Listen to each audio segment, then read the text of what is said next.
Hey everyone, today I'm going to be reviewing my Jetbug revamp.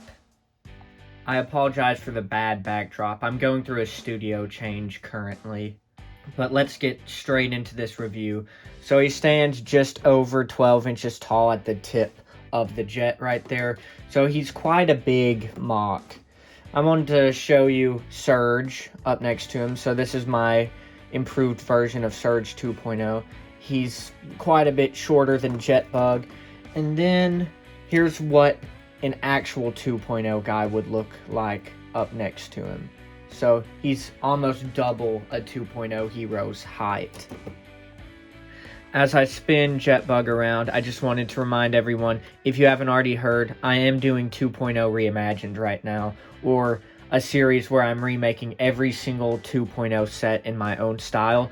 So this is just the 4th video. I've already reviewed Nitro Blast, Breeze, and Surge, and of course now Jetbug. And then I'll be reviewing 2 more heroes over the next 2 weeks. And I'm going to be doing build videos for all of the heroes. And I don't know if I'm going to be able to do build videos for the villains, but stay tuned for the hero build videos, which will be coming out after I've reviewed all of the MOCs. Most of you have probably already noticed the feet. So if you remember Jetbug, this was his foot. Well, this part is added. I just ripped this off of one of my MOCs, but this was his original foot piece. So it's quite a bit smaller, and I think the replica I made looks pretty good. The toes are about at the same angle, and then I even included those spikes that shoot off at the back. And of course, he stands very well too. Like, he's not gonna fall over. He probably has the biggest feet of any of the MOCs I've made so far. Well, maybe not, but they're super wide, and so he stands very well. Nothing's gonna knock him off on an even surface. But I think he looks really intimidating with those giant feet. Kind of looks like General Grievous in some ways. But, of course, General Grievous, I think, was just 2 toes at the front and 2 at the back. But originally, if you remember, I posted a video of my old Jetbug design for this series. And he was much shorter, and the legs were a much worse design. As you can see, I'm using the Hero Factory bone pieces to make up the length of the legs, and then just covering them in Technics and armor plates. I really like this little mechanical design that I put down at the ankles right there. I think that looks pretty cool. If you remember, the fire villains are very random, so that's why the armoring looks all weird in places. Yeah, like there's a miscolored tube right there, and sometimes as a MOC maker, it's hard to make my MOCs random because it doesn't feel good to just put random parts on and have like missing parts some places, and just random armoring sometimes bugs me because I'm kind of a perfectionist when it comes to MOCs, so I like everything to look uniform. I used a very cool technique to connect those armor plates, and I'm going to show that off in a build video if I am able to do one. But these armor plates are connected in using a LEGO hammer, which is pretty cool. You can see the hammer head right there, and it barely sticks out, so, you know, it's a pretty good design because it locks in the armor plates. I'll spin him around a few more times and then move to the upper body, but I think he's leaning a little bit.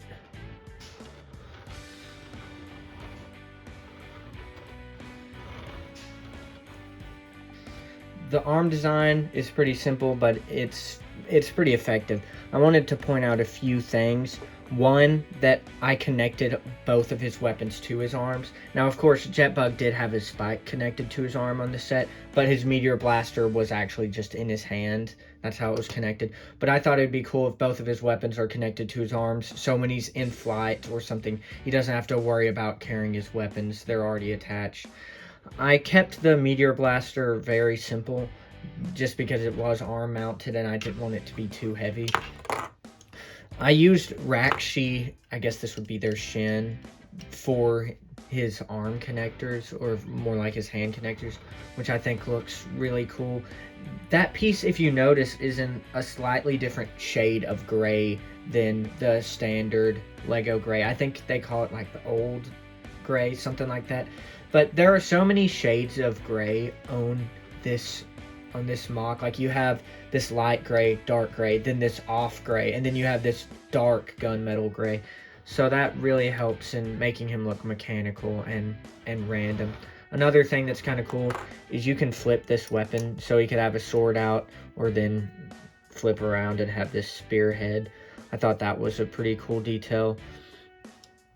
Then the upper arms are the same on either side. This is one of my favorite Hero Factory armor add-ons right there. The jets look pretty good too. They might be a little small technically to get this guy off the ground, but I think they look good. And I used that Bionicle Stars Rakshi head on his back.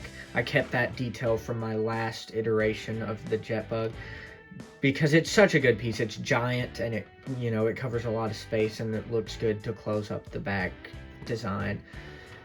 And I kept his trans orange stomach, but I put in a lot of mechanical details on his side, as you can see. I was very happy with how that turned out. And it's the same on either side. I didn't feel the need to change it on either side. And I think it looks pretty good. I really like these macaroni tube pieces in gunmetal gray. I think that piece is super cool. The head, of course, is pretty modified. I gave him 4 of those small spike pieces in, I guess that's silver or just the standard Hero Factory light gray. And instead of using the spike pieces that came with the set, I thought it'd be cool to actually give him pinchers, because that's what those were, of course, supposed to replicate, since he's supposed to be a bug.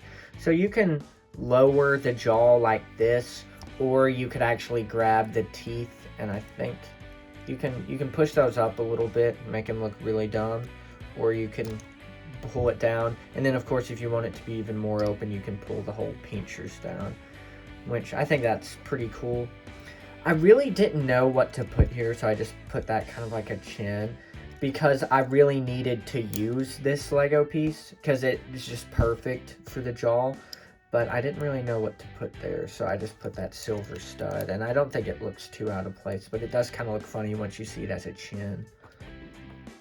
I've made 3 Jetbug MOCs recently. You can go back and watch all of those on my channel if you want to, but I'll save you some time right now if you've made it this far. This is the coolest one of them. One of them was giant. The first one I made, he was probably like 20 inches tall. I don't remember exactly. And then the most recent one, you know, the one before this, was much shorter, but he actually kind of resembles this one. I think the jets were very similar, and he had this same head design. But this is the coolest one of them so far, and I'm very happy with how he turned out. And if you haven't already, go back and watch Surge's review, and I also have done Breeze and a review for Nitro Blast 2. And I already have Surge's build video done. So if you're worried about the build videos not coming out, because I have said in the past before that I was going to build certain MOCs and I didn't go through with it, which I'm sorry about that. But build videos are pretty hard to do, at least for me, since I don't film as I'm building. Sometimes it can be hard to take the MOC apart and then put it back together correctly. So I will be able to build the heroes though. I've already looked at all of them and it is possible. And I'm worried about the villains. I don't know if I'll be able to do the villains, but I will definitely have the heroes done. And they'll be posted, the build videos will be posted after all of the reviews are posted. So that will be a few months down the line probably. But as always, thanks for watching. Please like and subscribe and check out some of my other videos.